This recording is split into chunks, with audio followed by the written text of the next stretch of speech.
ஹலோங்க. இது சண்டே எடுத்த mini vlog. நாங்கள் இருக்கிற இடத்துல இருக்கிற தமிழ் ஸ்கூல் பார்த்தீங்க அப்படின்னா கலகலப்பு அப்படின்னு சொல்லிட்டு ஒரு சம்மர் பிக்னிக் அரேஞ்ச் பண்ணியிருந்தாங்க. ஸோ எல்லாருமே இங்கே இருக்கிற தமிழ் பீப்புள் எல்லாருமே அதுக்கு வந்திருந்தாங்க. நானும் அதில் வாலண்டியர் பண்ணியிருந்தேன். அப்படிங்கிறதுல எனக்கு ரொம்பவே ஹாப்பியாக இருந்துச்சு.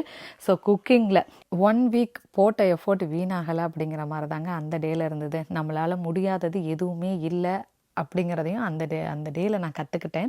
கண்டிப்பாக நம்மளால் சாத்தியம்னு நினச்சிட்டு எந்த விஷயத்தையும் பண்ணணும் அப்படின்னா சிறப்பாக முடிக்கலாம் அப்படிங்கிறது தோணுச்சு. ஸோ முடிச்சு கொடுத்துட்டு வரும்போது இருக்கிற ஹாப்பினஸ் இருந்துச்சு பாருங்களேன், அதை சொல்லவே முடியாது. எனக்கு என்ன சொல்கிறது, எல்லோரும் வந்துட்டு ஃபுட்டு நல்லா இருந்துச்சுன்னு சொல்லும்போது அவ்வளோ ஒரு சந்தோஷம் எனக்கு. அந்த டயர்ட் கூட எனக்கு தெரியலைங்க. ஸோ அவ்வளோ சந்தோஷமாக இருந்தது. கிட்ஸுக்கு கேம்ஸு, டான்ஸு அந்த மாதிரிலாம் இருந்துச்சு. சிறப்பாக விழாவை முடிச்சு கொடுத்துட்டு வீட்டுக்கும் வர்றதுக்கு பார்த்தீங்க அப்படின்னா 4 o'clock ஸ்டார்ட் ஆகி 8 o'clock வீட்டுக்கு வந்தீங்க நைட்டு. So bye.